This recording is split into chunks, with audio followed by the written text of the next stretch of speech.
Nakakatuwa na makita ng marami, no?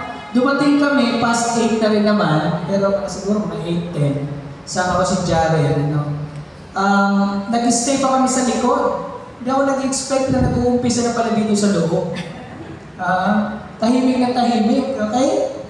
At kita ko kanina, sabi ko, manilad-ilad na. Sabi ko, Lord, parang totoo nga yung isa sa mga napakinggan ko na stats, dun sa isang teacher ko sa seminary, na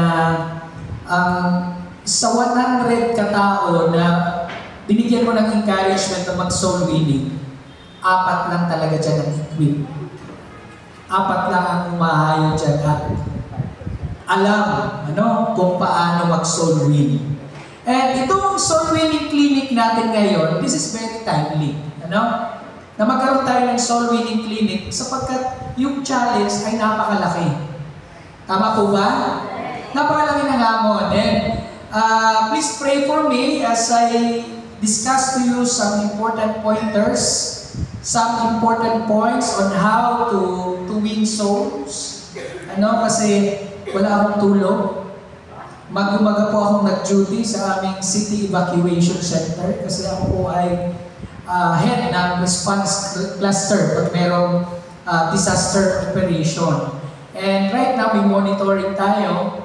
And it's a blessing na lumabas na si Ferdy ba? Freddy? Alam mo kasi yung international name niya na Bibingka. Yung paborito niyo, Bibingka. Okay, paalis na siya. Paalis na siya sa park, pero meron uling 2 namumuo. Kasi nasa rainy season na tayo. Pero ganun pa man, chat-chat na sa akin si Ma'am Juliet, na, Sir, pag malakas ang ulan, baka okay lang ba sa iyo mag-virtual? There are activities that, virtual is advisable. But for this one, soul winning clinic, face-to-face discussion is advisable.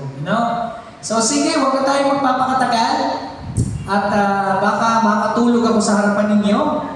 Huwag naman sana.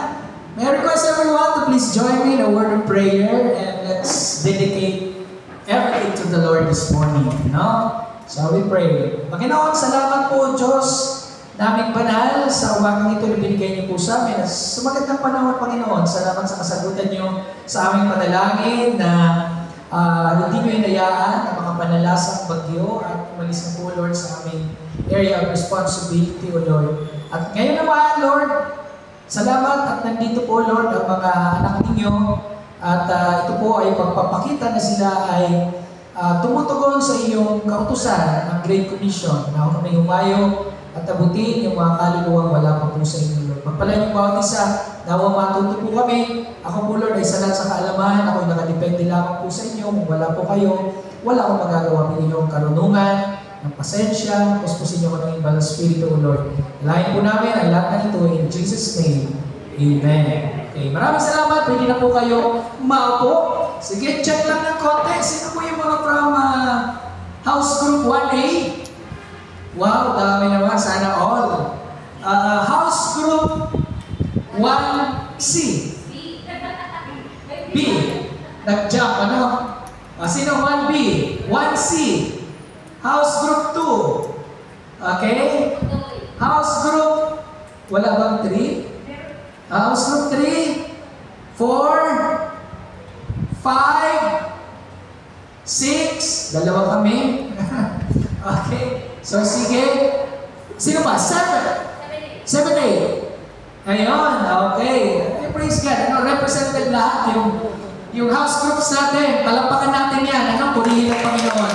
Okay. So, hindi ako masyadong magpapakatagal. Kasi our session this morning, I was given, based on the program, I am given 2 hours to do this.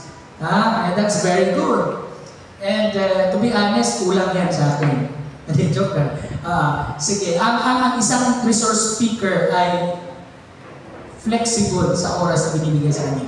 Okay, so sige, dalawang bahagi lang po, So I will be giving you some inputs about soul winning, and the most important part is the simulation. This is a clinic. Okay? Sino sa inyo umaattend ng basketball clinic? Basketball clinic ay mga may demonstration on how to dribble the ball, how to shoot the ball, the proper handling of the ball, yes, the proper shooting touch, everything, That is also what we will do in this soul winning clinic. There will be a simulation, there will be a demonstration about winning soul. Okay ba sa inyo yun?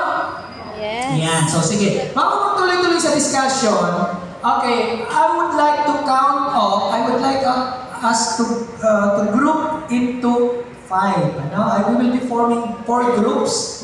Pero ganito ang gagawin natin, we'll be counting 1, 2, 3, 4, 5. Okay? Tama ba? 1, 2, 3, 4, 5. Ilan ba tayo? Based on attendance, ilan ba tayo? 4 groups na lang. 1, 2, 3, 4. Okay, let's start from this first row.